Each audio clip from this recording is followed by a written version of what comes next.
Functional Grace-Filled Living podcast, helping women reclaim their soul space and identity so they will know they are enough. And I am Katina Horton, the Love and Freedom Toxic Relationship Recovery Coach. And today's Bible teaching is entitled The Residue of a Lot Part 2. And we went over parts 1 and part 2 a few months ago. And what I want to do is just go back and get to part 2 and go over that again, okay? We're going to get right into the lesson.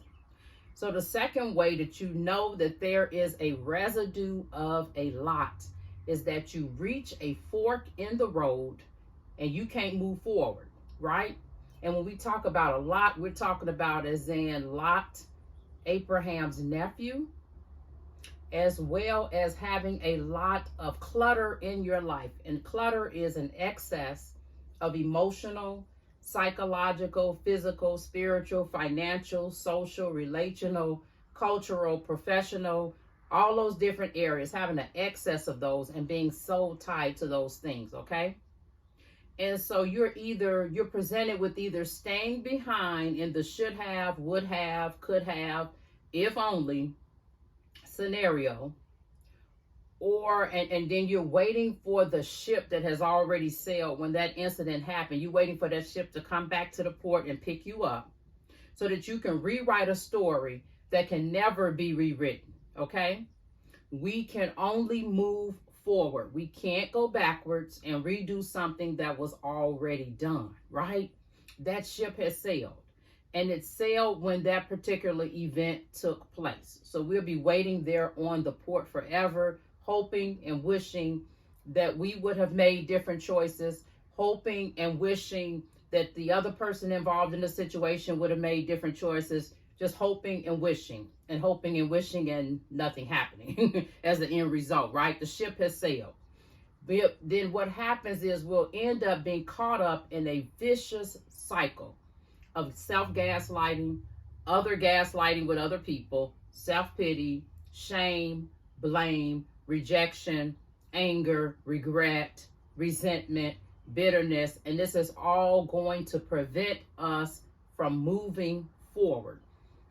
And then we see in Genesis 19, and if we go to the 15th chapter, and also I'm going to read from 23 to 26, there were several commands for Lot and his wife when the angels brought them out, right? For Lot, his wife, and his daughters, right? There were several different commands that were given to them as they were taking out, right? And one of the commands is like, you're not stopping. There's no need to look back. You need to just keep going, right? Those were the commands. But let's see exactly what ended up happening in verse 15. And in verse 15, it says, with the coming of dawn, the angels urged Lot, saying, hurry, take your wife and your 2 daughters who are here, or you will be swept away when the city is punished. When he hesitated, I'm going to go ahead and read verse 16.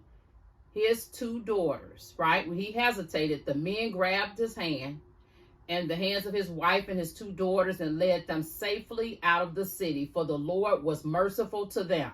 As soon as they had brought them out, one of them said, flee for your lives. Don't look back.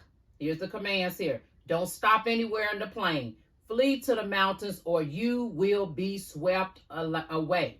But Lot said to them, no, my lords, please, your servant has found favor in your eyes and you've shown great kindness to me in sparing my life. But I can't flee to the mountains. This disaster will overtake me and I'll die. Look, here's a town near enough to run to, and it is small. Let me flee to it. It's very small, isn't it? Then my life will be spared. He said to him, very well, I will grant this request too. I will not overthrow the town you speak of, but flee there quickly, because I cannot do anything until you reach it. That is why the town was called Zoar. Now I'm going to read 23 through 26. By the time Lot reached Zoar, the sun had risen over the land.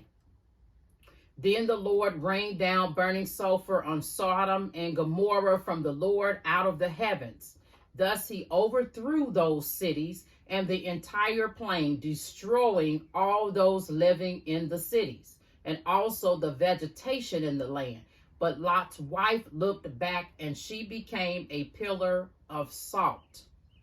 First of all, it was an excuse Lot was making as far as saying that he couldn't go to where they wanted him to go. He wanted to still be close to Sodom and Gomorrah, right?